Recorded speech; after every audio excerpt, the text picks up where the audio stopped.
아브라함은 어떤 사람이었을까요? 하나님은 왜 하필이면 아브라함 같은 인물을 선택했을까요? 우리는 약속의 말씀을 붙잡고 떠난 아브라함을 보면서 단순하고 심성이 착하고 어린아이 같은 이미지를 가지고 있다고 생각하기도 합니다. 물론 자녀를 갖지 못하는 무능력한 이미지도 있고 어린 조카조차도 잘 다루지 못하는 연약한 이미지도 가지고 있는 사람이었습니다. 솔직히 예수님의 제자들도 무능력하고 비천한 자들이라는 이미지를 많이 가지고 있습니다. 하지만 마치 무능력한 것, 무식한 것이 성경이 말하는 겸손한 것처럼 잘 못 비춰지고 있지는 않은가 생각해 봅니다. 아브라함은 우리들이 생각하는 것처럼 반드시 선량한 이미지만을 갖고 있지는 않습니다. 당시 시대적인 상황을 살펴본다면 아브라함의 다른 모습을 찾아볼 수 있습니다. 아직 그는 이름이 아브라함이라고 부르기 이전이기에 당시 그의 이름은 아브람이었습니다. 아브람이 살고 있는 시대는 모세에게 주신 율법 이전의 시대였습니다. 하지만 당시에도 법이 있었습니다. 우리들이 역사 시간에 들어보았던 함무라비 법전은 BC 1700년대의 법전입니다. 그런데 이 함무라비 법전의 모체가 BC 2000년경에 갈대아 우르에서 만들어진 우르남무 법전이 있었습니다. 이는 아브라함이 살던 시대와 비슷합니다. 당시 사회법을 살펴보면 일부 다처제가 허용되었습니다. 즉, 한 명의 남자가 여러 명의 아내를 데리고 살 수 있었습니다. 또한 만일 자녀가 없다면 노예를 사서라도 혹은 첩을 가져서라도 자식을 가질 수 있다는 조항도 있었습니다. 이는 당시 부족 사회에서 집안의 대를 잇는 것이 너무나 중요했기 때문입니다. 그렇다고 아무런 여자들과 밤을 지낼 수 있는 것이 아니었습니다. 간통과 이혼에는 엄격한 벌을 가하고 있는 시대였습니다. 특히 고엘이라는 독특한 제도가 있었는데 고엘은 히브리 말로 친족, 기업을 물을 자, 구속하다라는 의미를 가지고 있습니다. 성경에는 고엘된 자는 가난한 친척의 땅을 되사주거나 부당한 피해를 입은 친족을 위해 복수해 줄 수 있었습니다. 또한 자녀가 없이 죽은 친족을 위해 과부와 결혼을 해야 할 의무도 있었습니다.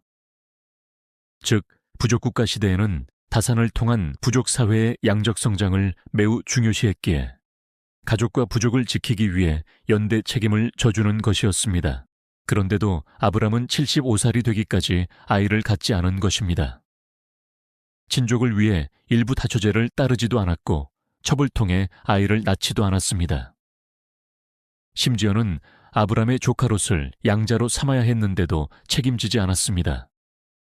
더 기가 찬 것은 자신의 아내 사라를 2번씩이나 팔아먹은 파렴치한 인간이기도 하였습니다.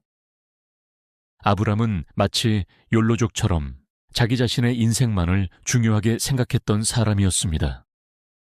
분명 가부장제도에서 부모님들이 아브람에게 대를 이으라고 독촉했을 텐데 아브람은 책임을 다하지 않고 혼자만의 인생을 즐겼던 것입니다. 참으로 아브람은 시대를 앞서간 욜로족이었습니다.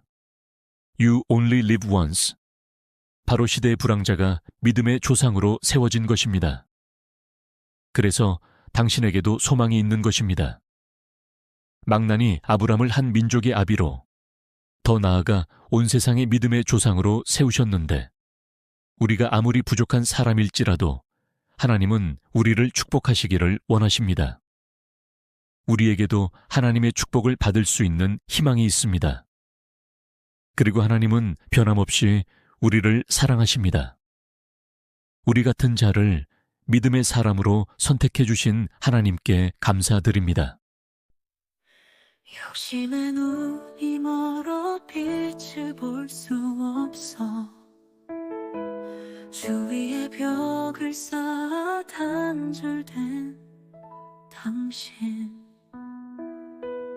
빛이 있으되 볼 수 없으면 어둠 속이네 당신은 아시나요 이기적인 마음은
당신 눈이 쓰되 보지 못하면 어둠 속이네 당신은 아시나요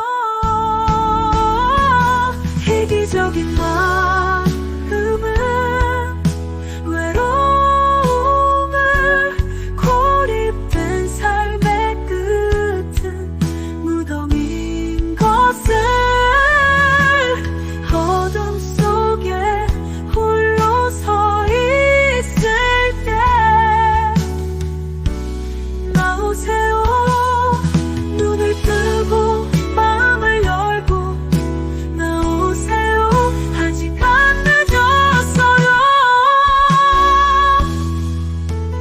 두 눈으로 자신만 바라보는 당신 친구도 없이 혼자 고립된 당신 눈이 쓰되 보지 못하면 어둠 속이네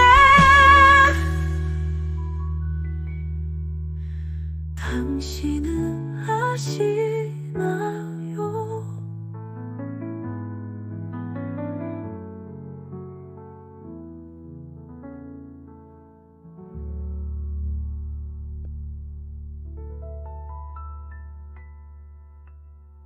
심해 눈이 멀어 빛을 볼 수 없어 주위에 벽을 쌓아 단절된 당신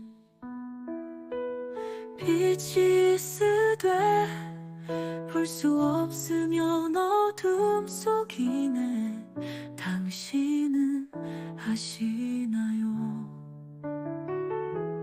이기적인 마음은 외로움